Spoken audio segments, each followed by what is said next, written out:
Vuelo 455 de Cubana.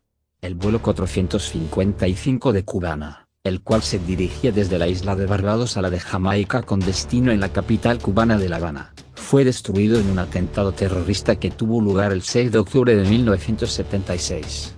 Las 73 personas a bordo de la aeronave, un Douglas DC-8 de fabricación estadounidense, resultaron muertas en el hasta entonces peor ataque de este tipo en el hemisferio occidental. En el luctuoso hecho se utilizaron dos bombas, descritas como dinamita o explosivo C4. Vuelo 455 de Cubana.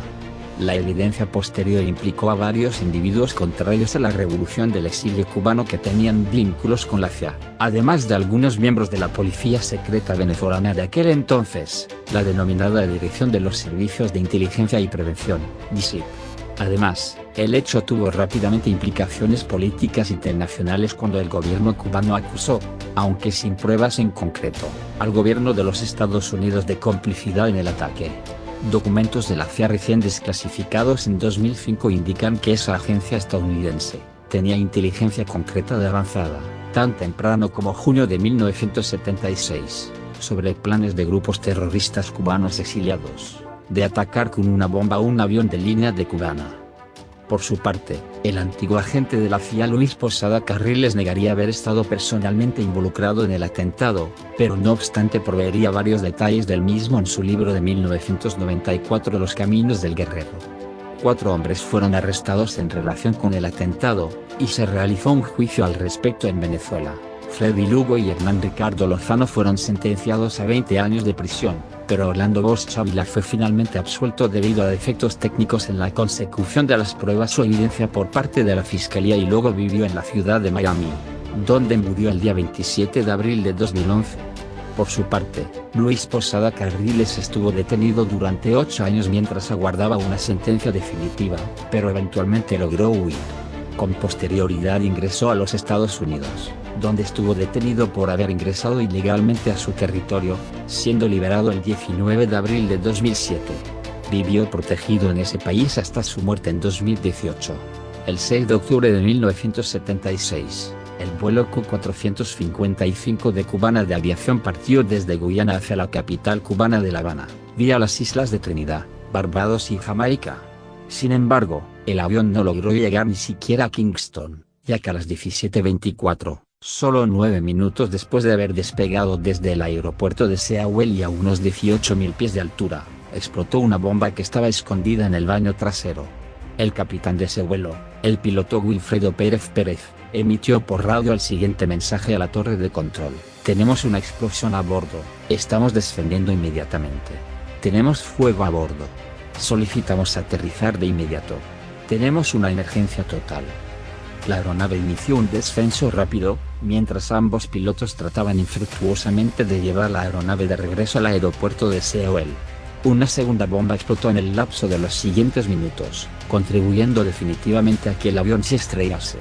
Como realizar un aterrizaje de emergencia ya no era posible, en apariencia el capitán decidió enfilar la aeronave hacia el Océano Atlántico, salvando eventualmente las vidas de los turistas que se encontraban en las playas cercanas. El avión finalmente se estrelló a unos 8 kilómetros del aeropuerto.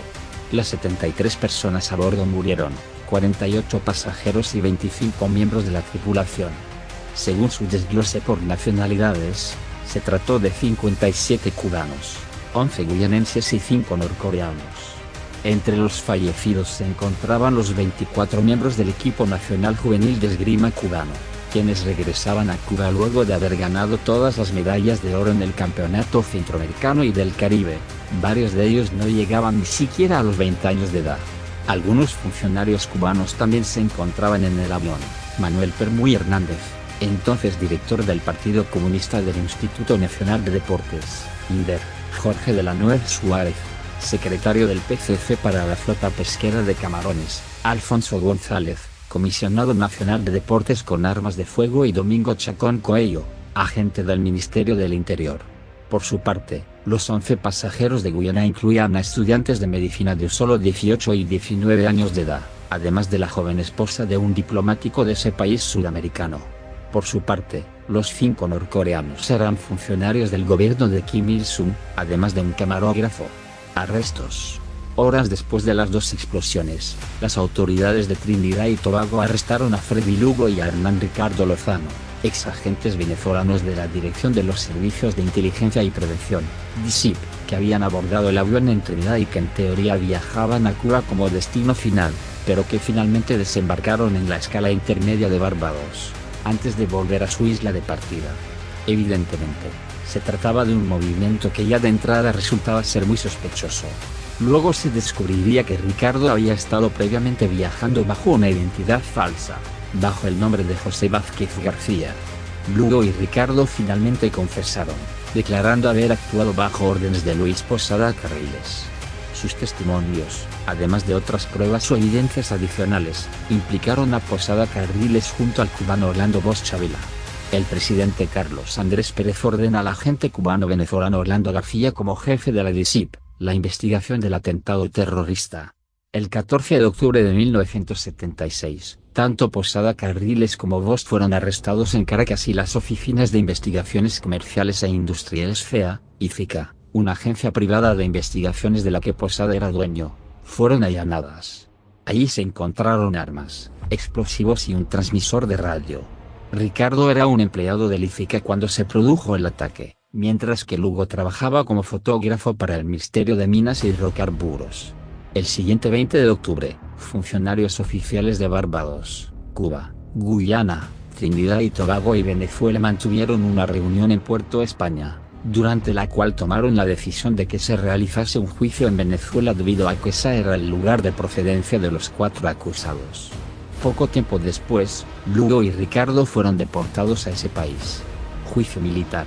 El 25 de agosto de 1977, la juez Delia Estaba Moreno derivó el caso a un tribunal militar, acusando a los 4 conspiradores de haber cometido traición.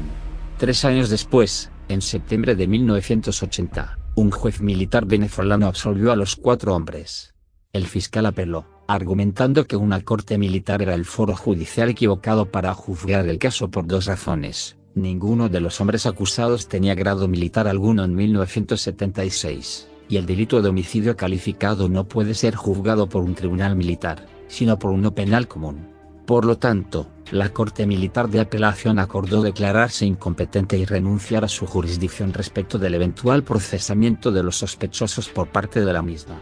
El juez sentenció que los acusados son civiles y los crímenes que se les imputa están regidos por el Código Penal, y no por el de justicia militar.